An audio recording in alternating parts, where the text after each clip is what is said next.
Hey, everybody, I'm Sean Robinson. I'm Carson Grubaugh, and welcome to Living the Line. Well, geez, I kind of feel like I need to introduce myself. So, Yeah, I do, but like people don't know because we've had a flow of videos. But Sean and I probably haven't seen each other in like a month, a maybe. little It's been longer a than that, while. yeah. It's been a Yeah, while. It's good to see you, man. yeah, it's good to see you too. We've been busy, but hopefully now over Christmas break, you'll probably get busy and I won't be, but maybe we'll get some more stuff done. Uh, Anyways, we want to speed run a couple books today, I think. So jump right in and tell us, Sean, what's this first one and why did you want to talk to me about it? So there's this thing. I actually was fielding some messages from somebody on Instagram that was basically like, "What Daniel Clowes do to you?" Uh, Oh, because of me, because I didn't like Monica. Okay. yeah, and which I thought was interesting because I actually really like Daniel Clowes. I have, believe it or not, because you and I have a lot of congruent opinions on comics, which is fantastic since we get to work together on so many different things. But we also have some places where we definitely deviate. And one of the things that I really enjoyed, I would say, oh gosh, back in like 2005 or something, I mainlined a lot of the collections that were put together from different eight ball issues. Hmm. And especially really responded to, I believe it's called, it's the one that has the story Caricature in it. Yeah. It might actually be the title of the collection. And the Hmm. last Daniel Clowes book I actually read, I really enjoyed, which was at the time it was the only his last one out, which was Ice Haven, Hmm. which is actually a reformatted version of one of the last eight ball issues.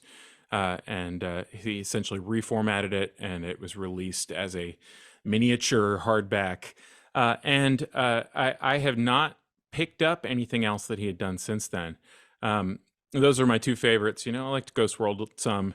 And he's always been an interesting artist for me because he plays in genre in a very interesting kind of way. Hmm. You get the feeling sometimes that he feels like he's sort of above some of the subject matter, and then he'll sort of dive in and take a few shots at something. That's the least successful stuff for me. And the stuff that's really successful is when he seems to be engaged in the genre in question. And as a real, this is a little bit of a preamble here, but as an example, like Icehaven has both genre concerns in the sense that you feel like maybe you're reading a humorous Sunday comic from the early 60s, and he ties that into some formal conceits as well. And then you sort of realize at a certain point that you're actually reading a crime drama. Uh, Hmm. and it's never quite clear where the demarcation between those two genre lines are. And so when I heard that you were besmirching the good name of our channel by knocking on some of his books, and not only that you were doing that, but that also you were doing it over genre concerns, I got very interested. And Hmm. this particular person I was talking to, his name Joe. I won't call him out by his Instagram handle or anything, but I was very interested in his recommendation. Like, okay, well, what should I read? And he was like, well, don't sleep on Patience. So I picked up a copy of Patience immediately, and I loved the fucking book, man. I thought it was awesome. Yeah, I Um, didn't shit on Patience. I released a video on Patience oh, where I thought I said it was all right. Like I liked it. I was prepared to hate it, but the way he ended it won me over. interesting. Monica, Okay. I think I definitely want to. I probably need to revisit it and and hear your opinion on it because that's the one that I took a real swing at. And then Eight Ball, I really didn't like the first half of it. I Yeah. felt that was just out of date and angsty, but I really did like the second chunk of the complete Eight Ball book where he gets a little bit more mature. He knocks it off with just like the weirdo surreal David Lynch stuff, and he quits complaining about everything and turns his nastiness at himself a little bit in Ghost World. Like, so the idea that I hate Dan Clowes is crazy. And Ice Haven I read a long time ago. Wilson I read a long time ago. I remember being impressed by them at the time, but I'd have to go back. Death Ray I'd have to go back. But Interesting. Patience, actually, yeah, I enjoyed this, and reread it last night for this, and I think not not spending the whole book going, yeah, well, he's going to turn out to be the guy who did it. That was my first time reading it. I thought I saw the ending coming, and I was like, yeah, God, this is boring. Like, when are we going to get there? And then he pulled the rug out from under me, and so I really appreciated that. Being able to read it without that kind of premonition of where it was going allowed me to focus more on, I think, a lot of the really good character work that he does in the book. So Right. Well, so maybe we should just take a spin through it. So yeah, I thought it let's. would be worth sort of arguing about it and trying to tease out and see like what our actual differences are on it, and if it's just a matter of degree or expectation or what. I have to say, even the early eight ball stuff, I think that suffers from the influence that it's had. I think that it has been immensely influential in the similar way to like maybe Crumb's like 60s stuff, where it's Mhm. almost hard to see it fresh because a lot of what I see when I look at some of his stuff is all of the things that happened after it that are people sort of picking up some of those ideas and attempting to do their own version of it. Yeah, yeah, I for think sure.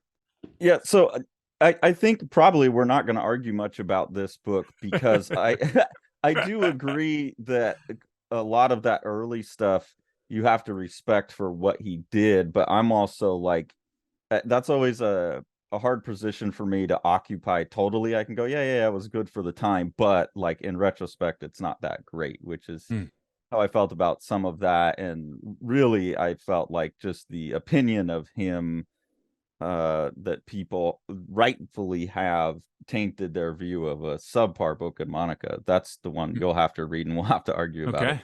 But this one, I think, like holds up on its own nonetheless. But Yeah, uh, and very interested to read this with no presuppositions whatsoever. I came in completely blank. I didn't even look at the back cover. All I looked at is that front cover, which is a very, very Daniel Clowes image. I mean, this is like all of his strengths and weaknesses piled into an exact single image, um, I which is like it. drawing people from the straight front profile with total symmetry. That's his Right. go-to. Yeah, while it turns out being completely tied into the plot. So, in my opinion, he has managed, similar to Icehaven, in leveraging his skills mostly successfully into a story that is, congruent with them. Really, this Yeah. really reminded me, story wise, at the start anyway, of Charles Burns. Oh, yeah, that was kind of one of the things that I said about Clowes is I think a lot of what he's doing is just weak Charles Burns. And I think, I don't know, like, I'm not a timeline guy like that, but I'm suspecting that he was influenced by Burns, because Burns would have been in some of the Raw magazines and stuff, right? Yeah, I mean, I think Prior that to they're this. contemporaries. I'm pretty sure that Clowes got more uh, recognition earlier on, was working earlier, but definitely contemporaries of each other. I just And I just feel like he does things that Burns does better. I don't know who did what first, but well, yeah, I um mean, certainly as a technician, there's not really a lot of comparison, but and um, so here you get the typical Clowes, just like smack in the center, symmetrical introduction to the two main characters, Patience, who's on the cover, and then her partner Jack. And as you can tell by the opening page, they've gotten pregnant. right. Gotta love that opening shot. And they're very excited about the pregnancy, but they're just like worried for the kid's future. And that was something, when I was reading it last night, I wanted to ask you about, because I felt like this is where it gets into some really good, like, when Klaus is at his best, he's a character driven writer and Mhm. author, in my opinion, and the genre stuff is just a form to hang that on, which hangs on pretty well in Patience. But they're worrying about bringing a kid into the world as it is these days, and I always wonder, like, people like you with kids at the age that you have them, how much of your time you spend on those kind of concerns as you watch the world go where it goes. Yeah, I mean, this all looked very, very closely observed to me, and seemed very accurate to the varying positions that we're in, uh, the characters are in. You know, she's the one who's definitely worried. She's the one who's having huge hormonal shifts. She's the one that's acutely aware that they're in poverty. And he's very calm, very collected, very assured that something is going to work out, but not necessarily like hyper aware of what that might look like, which is very, very interesting compared to the contrast that we're going to get. And like I said, I had no expectations for this, so as far as I was concerned, this was going to be a slice of life. Maybe this is going to be a Ghost World style Mm. thing where we have mostly real world events, things that are plausible in the real world, and these two characters bouncing off each other. And like you said, he's an excellent writer. Uh, her face on page 6, where she's uh, horrified at this. Oh God, they're so cute. I hope it's a girl, but she looks like she's constipated at the same time. Um, she's This face? mad because of yeah. See, I she's don't. That's where we're gonna argue because, like, I just that's a totally just. It's like a stock face. I don't know. Like, there's nothing about that that shows any of that to me. She's kind of just like I don't know. I don't read that as good cartooning. This face this, down here, kind of, but this he's is still this really he's always understated in everything he does. Yeah, well, so there's two ways to read that. One is that he's actually drawn her in position for the last line, which is "Rich people are such assholes. Let's get out of here," Yeah. because $64, fuck you. She'll wear it for 2 weeks, which is true, by the way. Don't spend money on your kids' clothes. Get kids' clothes given to you by someone else who's already gone through it. Yeah. But yeah, and then the other way to look at it is that she's already feeling that way in the first line. Oh God, these are so cute. I hope it's a girl. That panel actually made me laugh out loud looking at that expression, reading Oh, that line. okay. So yeah, see, I Um, get absolutely nothing out of that expression to me, and I often get nothing out of his poses, or yeah, or I get the depressed pose here, I get the like pulling back face here, but I don't ever feel like he really sells it in a good cartooning way, and his style's not realistic enough for those more realistic, unexaggerated stiff poses. So it gives that slice of life feel, but I don't know. He's in the middle for me. He's not a good enough. Like, I feel like Adrian Tomine does this kind right. of cartooning better with Yeah, more subtlety. And when we get later in the book, I'll talk about the genre stuff. yeah, and I have to tell you, I mean, one of the things that I was reading as I was reading this, I was really thinking about him as a writer in a kind of a film director style. Like, this is someone who is composing something as opposed to a cartoonist.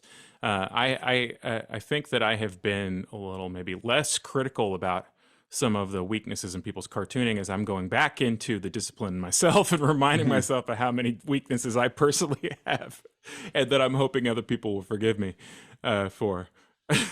Well, I guess it's also like he's one of, because of Eight Ball and everything, his reputation is kind of like an unassailable great, Yeah, sure. one of the most influential. And when I look at it, I'm like, yeah, again, because of what he was doing when he came out, not because he's inherently like the great cartoonist. Like this is very Charles Burns. I feel like Charles Burns would do it better. This here where Monica, or sorry, not Monica, but Patience, he's Jack's coming back and finding her dead. I just don't like, this is the most emotional, this is the best face I'm gonna get. like like neither of these are communicating, oh my god, my girlfriend who had a baby. It's just the most kind of flat approach to this is the only one that I think really kind of gets there. He's kind of moving into the manga, that distressed from underneath. But Yeah. So anyways, yeah, that's what this scene is. Patience, he comes home and finds her yeah, murdered. she's been killed. Yeah, and so the question is whether we disagree with each other, or whether we just disagree as to whether it matters in terms of the functioning of the story. And I definitely think that he is at his best when he's writing things that fit within that sort of frame. Like I said, Ice Haven, he's emulating a certain kind of early 60s like gag cartooning, and that emulation maybe pushes it over a little edge, or the fact that it's, simplified a lot more and it's all flat on, as opposed to sort of the more challenging, shots here. So yeah, Jack goes to prison for the murder of patients. He is adamant that he didn't do it. He's very insistent on uh, trying to figure out who actually did do it, which is, He gets subjects us to this, very wordy section here that's very, very efficient. Definitely feels a lot longer than it actually is. And then we have the first of these major time jumps here, which I was shocked by, and then absolutely delighted by the like 70s jumpsuit design aesthetic here. Yeah, here I really like the art. And I think the thing for me that really works for Clowes is he's a good designer and he's a Right. fantastic colorist. Yep. And I think Absolutely. that carries a lot of his work. And then also just the fact that even going back to the 8 Ball days, he really took control of production, Mm-hmm. and obviously now is such a big name that Fantagraphics can go in. Or is this a Drawn and Quarterly one? No, it's No, this is a Fantagraphics one. yeah. They can go in and do the nice paper and do the, so it's always, they're always really beautiful looking books. I just think his coloring especially kind of carries, like this for a sci-fi future scene is in my opinion as a drawing pretty weak. My comparison I'll get to on another spread, but there's another artist I think who does the Clowes 60s throwback way better than Clowes does. So I think stuff like this is weak, but again, the coloring is really, really nice, and so Yeah. it holds it together for me. So you weren't expecting the time jump at all. Oh hell no, I wasn't Okay. expecting it. Okay. So we've got a big time jump now where Jack has been basically like looking for patients murderer For and kind of 16 years. Yeah. given up. Yeah.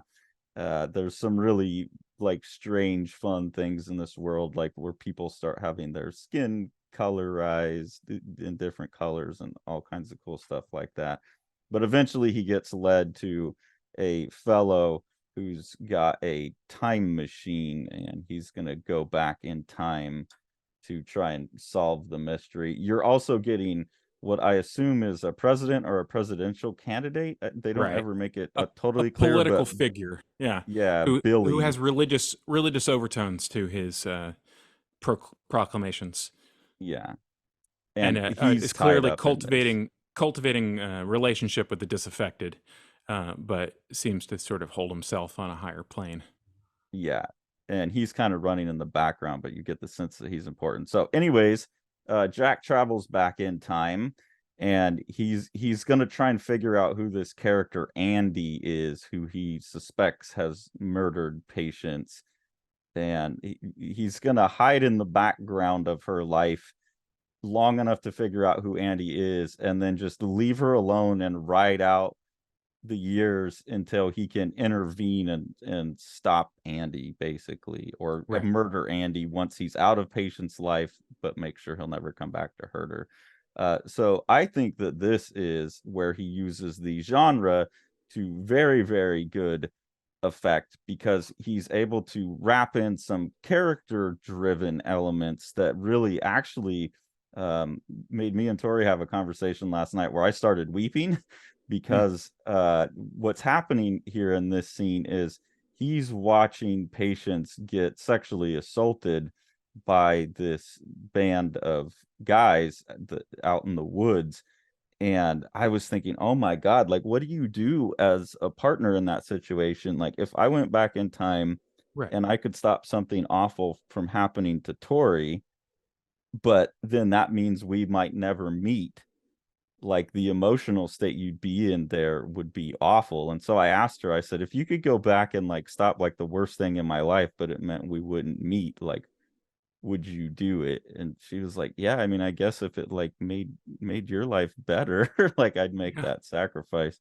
So I was curious, like Yeah. how would you react in that situation? Like if you were to go back and Oh, I see. mean, it's absolutely impossible. I mean, it would be utterly enraging, and I would probably behave very similar to how he does here, which is to take control of the situation and attempt to punish and stop the people who are responsible. No, it's absolutely inconceivable.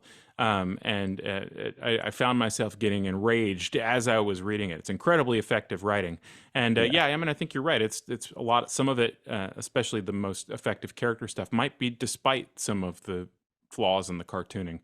But as a storyteller, he's top notch, and he's a top notch writer, and as you said, very good designer as well. So it gets around some of those things, and maybe even makes you not notice a lot of those things.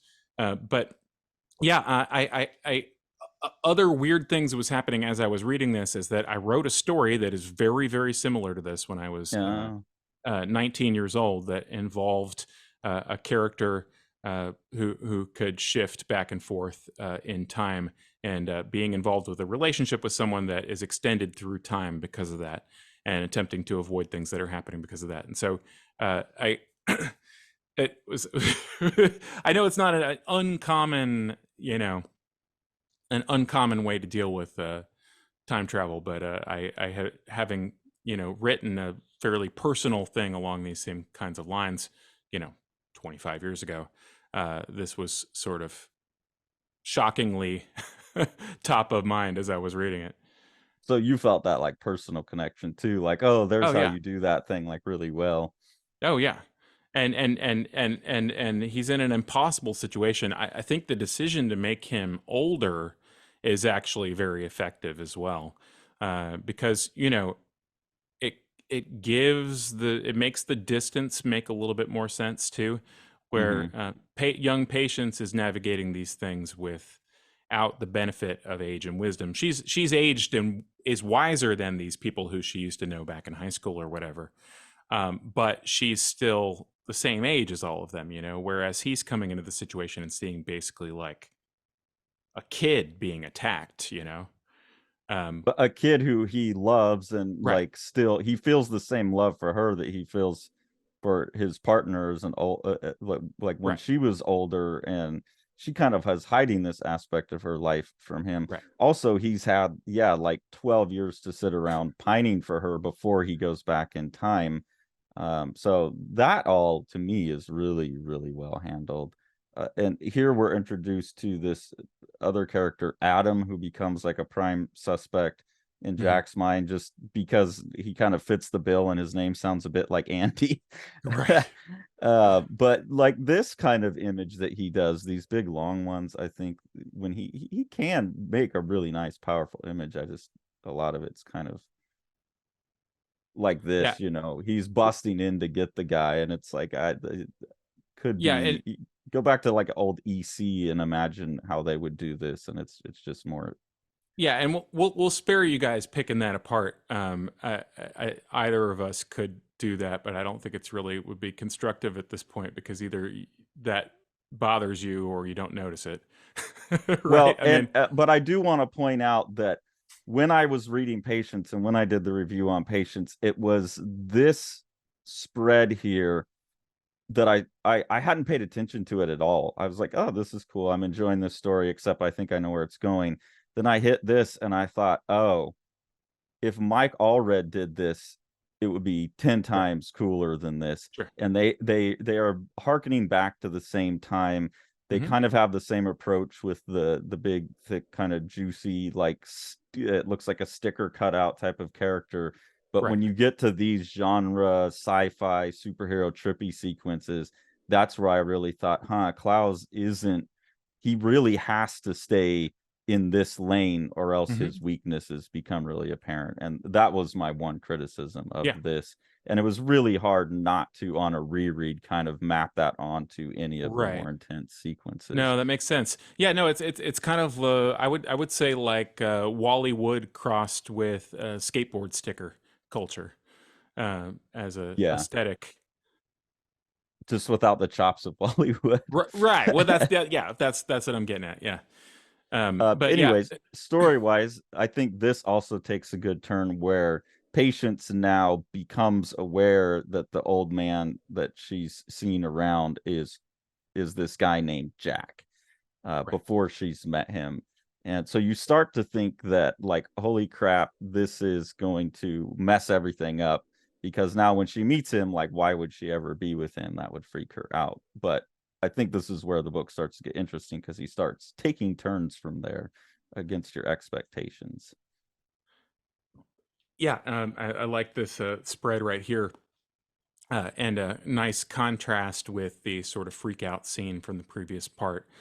So he's having these moments of lack of control. At first, he thinks he's been drugged or something like that. But basically, his later supposition is that somehow being like closer to himself is causing some kind of problem for him. Although we're Mm-hmm. not, we don't get 100% clarity on that, even at the very end. That's sort of his working supposition. Maybe that's what's happening. Uh, Never really noticed it until you hit that right there. But this is actually feeling a lot more Ditko to me than I had noticed before. Oh Uh, yeah, all of this and like this monster right here. By the way, mhm. I just got an awesome Ditko collection someone gave to me, so I'll be taking a look at more Ditko. But this does feel like that, and I do really like the circular narrative that he put in Mhm. here.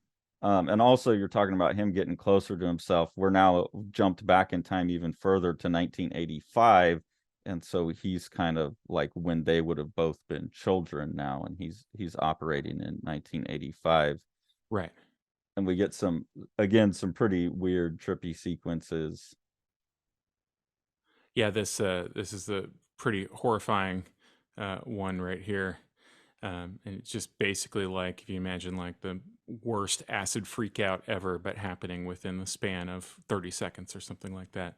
And he also has this blonde woman that he met is, of course, paralleled by the blue skinned, short haired blonde woman who Mm-hmm. assisted him in the earlier scene. Not necessarily anything plot wise, just a repeated visual motif, and the function of the person is carrying through in their form as well. But has gone back, and is now looking for someone who can recreate the juice that he's been using to time travel, and finds this character T.R. Wolf, Yeah. who is mentioned in the notebook of the guy who made the juice. So he thinks he's someone who could recreate the same formula, and he gets involved in some sketchy dealings there. Yeah, and a genuinely scary character. There's a handful of people in this book that are genuinely scary, and I say that I think that T.R. Wolf is definitely one of the ones that definitely fits the bill. He is amusing himself by walking this neighborhood that he lived in as a young kid, and he's just shocked finding these things like hiding underneath, which is the other contrast between the 2028 future or whatever, where everything is sort of out in the open. So he's finding the same seedy places and the same goings on and the same kinds of characters, but now they're like in the locked doors.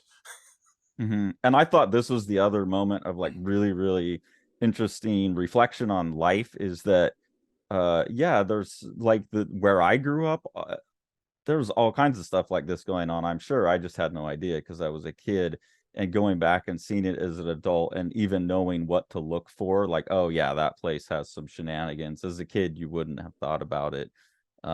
That would be also a very intense experience, I think.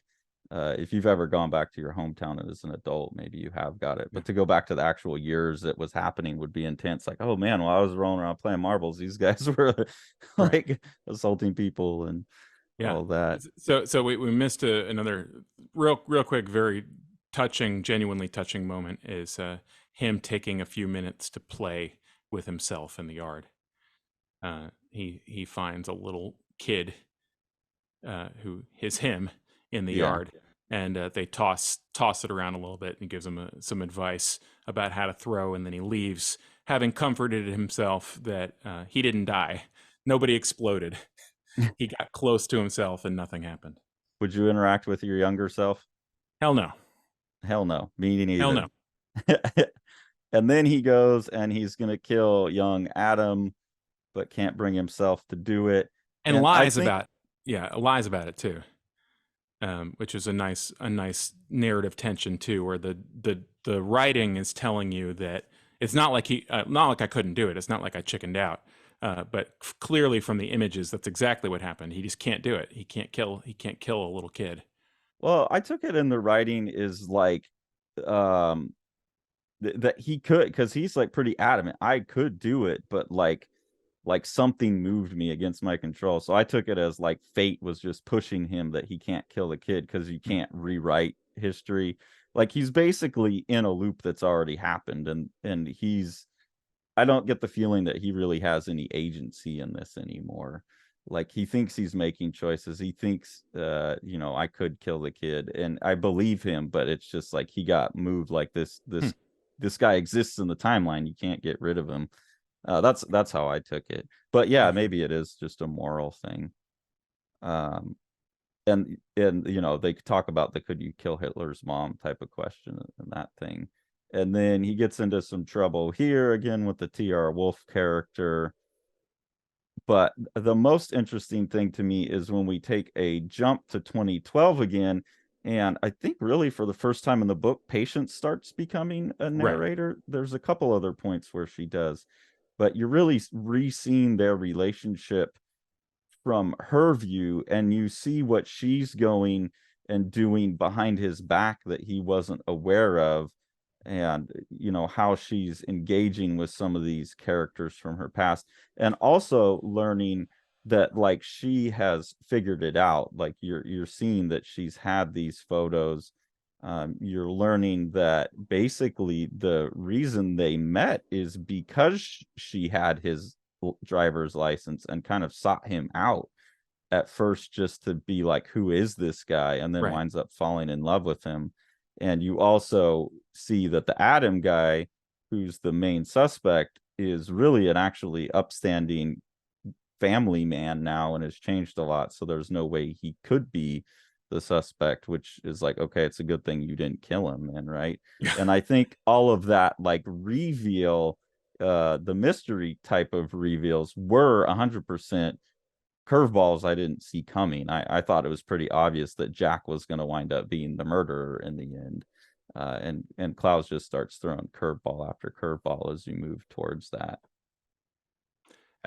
This section is interesting. Most of the book is mostly brush, but this section of the book he seems to have switched to a nib for almost all of it. Like page 134, I think has some of the most stylish images in the book. There's a in particular that close up on the lower right hand side. Um, really almost feels like Krigstein when Bernie Krigstein was going through his heavy pen and ink phase. It's got a real stylishness to that, like cut across the cheek, Yeah. um, and the eye and everything there. I That's didn't notice really the switch over. That's interesting. Yeah, some of these lines do look a little more nibby.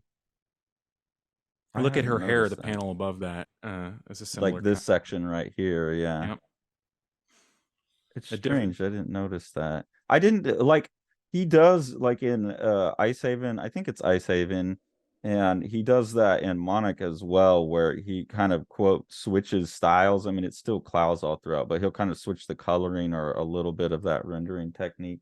It didn't jump out to me as much in this book. Yeah, I Yeah. guess some of the hair looks a little less smooth too. He usually has Hmm. that real slick Charles Burns kind of Right. application. Yeah, interesting. So anyways, Jack has actually, this is where I'm like, yeah, obviously he's the guy, but he's kidnapped her and taken her Right. to a hotel to get her out of the situation, which I think is interesting. He's like trying, and he even says at some point, like, I know, I might wind up being the guy that does it. So I'm Right. just gonna remove myself from the situation. And I think that's on the first time reading through where I go, oh, okay, like this is actually a cool book. But you can see here he's like kidnapped Adam and has beat him up. and then is going to remove himself from the situation. But then things get weird again as Bernie, Right. the guy who he stole the time machine from, pops up. And this it seems very kind of like weird Ditko Yeah. as well. Yeah, he shows up, and once again, a genuinely terrifying guy, who seems to be, by the way, modeled on Herbie Poppernecker, uh, legendary '50s Ogden Whitney creation, Okay, sort of I don't know that one. chubby anti superhero who is a chubby little kid who licks a lollipop and can make things happen. So Anyway, that yeah, yeah, go ahead. yeah, gone forever now. So that leads to basically like the big reveal of the book, which is that the character who had sexually assaulted her and his friends are now the political candidate and kind of his lackey who shows up to kill her, because what's happened is the footage that they took of this guy assaulting her out in the woods is now being leveraged against him by the Adam character. Right. So Adam is involved, just not in the way you think. It's leveraged against him to try and take down his political campaign. And so how she actually got murdered was that, they're taking her out for political purposes. So she can't speak out against Willie, the real bad guy in the story. And so I thought that was great. I thought that was a really great twist, and you see like everything that Jack does and has gone through. He didn't really hit the target anyways, but he does somehow. It wasn't 100% clear to me. I guess it was just something that Adam says to him about the video, and he's like, what the fuck are you babbling on about? That seems in the span of a couple pages to Right. have clicked in his head, where he's like, oh man, I got it wrong. I better go to her house. How he knows that she left the hotel and went back to her house, and how he figured out that these political people are involved, I don't know, because Clowes doesn't really cover that. He kind of skips over it. But I do like that anyways. And I really, really like, again, this red herring at the end here, where you hear the bangs and stuff, and he goes, I did it, sob, I did it, and you're like, oh my god, he did kill her, it was what I expected. And then you get the, like, no, he pulled off the mission, and I thought that was Yes. very heartwarming. This is a very Oh, heartwarming book for Clowes. absolutely. No, very, very much so. It reminds me very strongly of the main character, Jack. Reminds me of Old Boy. I don't know if you ever mm, saw Old mm-hmm. Boy. I heard that there was an American remake. I've never seen that, but Seen both, they're both good, yeah. okay. Well, there's something about the sort of one-sided determinism. I am going to make you pay for this thing that you've done, and I will dedicate everything that I have to that. That's a very obviously appealing concept, and um, you know, there's something appealing about an older hero who is sort of one-dimensional in one sense, but also sort of deep in the sense that they've developed themselves over time with this obsession. And And I think what it does most effectively is it puts you in all of these like what would I do situations. right, Like, this isn't even necessarily about his love for patience. Like, the whole no, time he's just like, it's about the kid. right. And so it makes you think, like, what would you go through to make sure that your kid was born? Would you be able to stop yourself from stopping the love of your life getting raped as a young woman Right. to ensure that your kid is born? And those questions are really, really powerful. And I think, it really feels to me like Clowes must have been a fairly new parent when he started writing Yes. this, and that all of his cantankerous kind of acidicness that I don't like in a lot of his other work has been softened up Hmm. by the love for a child, or at least he's taken all that acidicness and nasty view of humanity and seen like a good purpose within it. Yeah, I think that's a very good summary, and I think that it's not a huge stretch either. I mean, if you look at the way that he's presenting himself in his own portrait in this, it's essentially as an extension of the cosmic nature of the book. and which includes a description of his family on the edge of the cube there, with wife and son. Yeah. Yeah, and I think that, like, I mean, that's pretty normal in an author bio, but this is like all he gives you. This is when I was born, where I Right. was born, where I live now with my family. Right. And yeah, I think it's just like this to me is and the back cover really cool. I'm surprised you didn't see any of this on the back Yeah, cover. well, that's the thing. Okay, so here, let's go face to face. Okay, so let's imagine an alternate reality in which this book right here is marketed as this book right here. Yeah, You know what I'm saying? Uh, yeah. it's an interesting aspect of the presentation. I mean, hopefully everybody that we're talking to right now has already read the book or has already known enough about it that we're not like I mean, this spoilery. this has been out for long enough now. Right. Does yours have his signature right here, or did I somehow get a signed copy on You got a signed copy, my friend. I do not on have the that. inside front cover? How Yeah, did I pull that's that you. off? Okay, Yeah. well, I got a signed one from somewhere. I think I probably bought this book used too. I got a remaindered copy. They don't clip the corners like they used to, but somebody's put a mark, the black mark of shame on the bottom of the book. Yeah, I mean, coming in sort of value neutral, what I think was part of the big strength of the book for me. And it kind of made me wonder what this would look like as a movie pitch. Because frankly, I think that this would make an excellent sort of non-genre film. This is Hmm. the type of film that I used to really enjoy back when I used to actually go to films, which has been, a long ass time now. But back when I used to really enjoy films, you could accidentally go to a science fiction movie, and that's my favorite type of science fiction movie.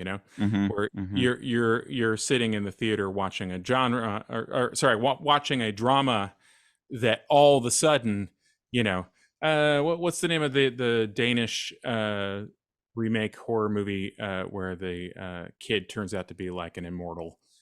Anyway, I don't remember the I'm name of not the film. sure. Gattaca's to me the one that's most obviously sci-fi without hardly any visual trappings of sci-fi. Right. And so, obviously he's got some sort of faux future stuff happening here, but it's all sort of in the service of the thing. And he actually kind of parodies it almost. Uh, you know, he lets you know, like, oh no, you're in the future. Here she is. Here's the blue skin girl. Yeah. And I think that that's a very healthy way for smart people to deal with uh, genre, which is to cross pollinate. Hmm. If you're not going to make the best science fiction story that's ever existed, why not make a science fiction story that is also a human drama? Why not Hmm. make a human drama that's also a time travel story?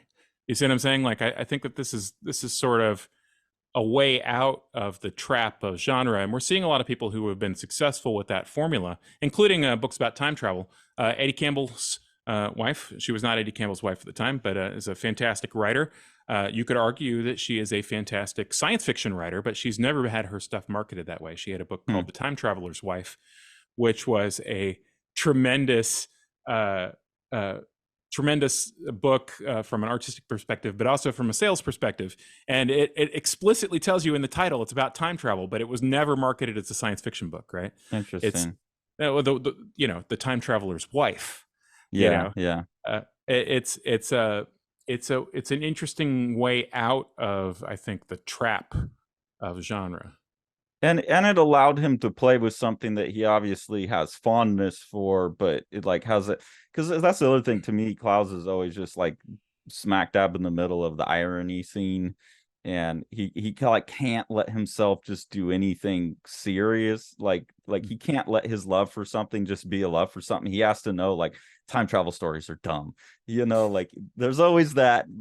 But he uses that in this case to like it's not really about the time travel, it's about all of the like what would you do's. Yeah. The time travel's just there as a thought experiment for the emotional stuff, and I think that makes it really really powerful because like I said, it did put me I actually had a conversation that made me start crying a little bit Yeah. because of the book. And Yeah. yeah, like no, you can't knock a book like that. That's a Yeah. great book. So I can't Awesome. argue it with you too much on this one. But we do need to reconvene in a few weeks because I want to see what you think of Monica, because Yeah. Monica kind of careens through like 6 or 7 different genres. All right. I'm And excited. that book will probably get a little bit more back and forth between us. But Yeah. Well, apologies to people who think that living the line. Well, apologies to Sean for making other people think that Sean hates Dan Clowes, because Sean lets me use his company name to babble on YouTube a lot, and people get us mixed up. Oh, I don't think there's any apologies necessary. You're doing fantastic work. I'm glad that you're bringing critical eye to stuff.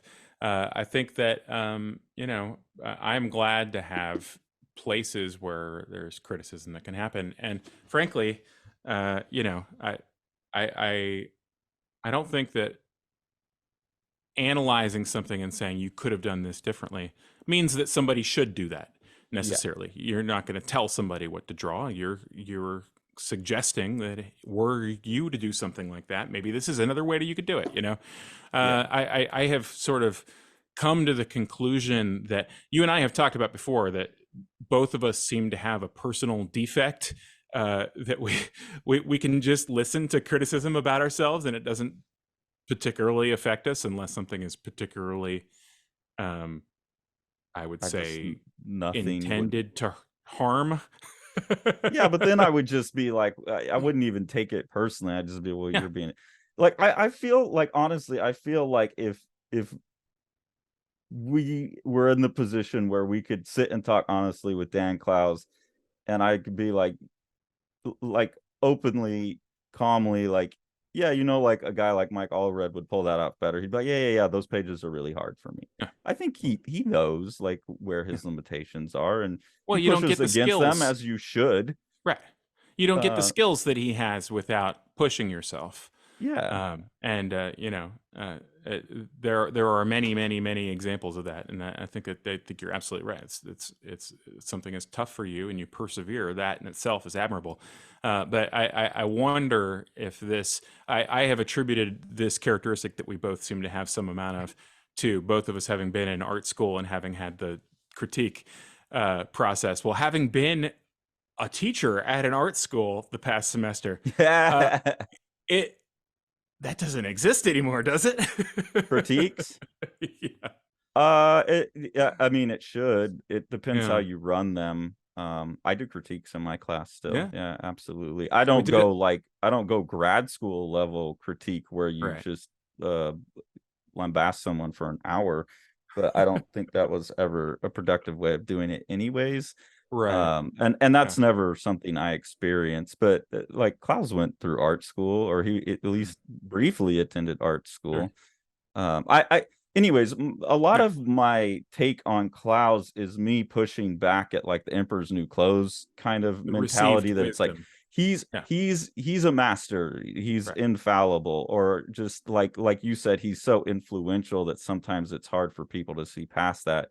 And I Right. think it's healthy. Like at some point, I'm gonna go back and I'm gonna do a review of like why Watchmen isn't that great of a book. Yeah. It had its place in its time, but I think there is major value to not tearing down your heroes, but looking at them a little bit more carefully. Out, it's like the Beatles, like Sure. I get what they did at the time. I will never fucking listen to Beatles on purpose, though. Like it's just, in my opinion, like it's just not that great of music. It was just important. And I think you can say those things and separate them out. Like, yes, this was an amazing thing and we owe them all the debt in the world, but it just doesn't hold up. Fortunately, Patience, I think it's an enjoyable book as Yeah. it comes Yeah. today. When it came out, it still will be in 20 years. So Yeah. Absolutely. no complaints. All right.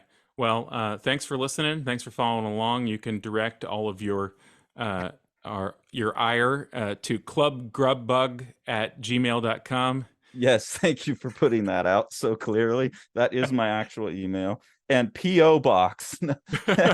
No actual address. Thanks for talking, Carson. Yeah, and we'll see you again for a A Sean modern lambasting me classic. about Monica. Make sure to like, smash that subscribe button, and ring that bell.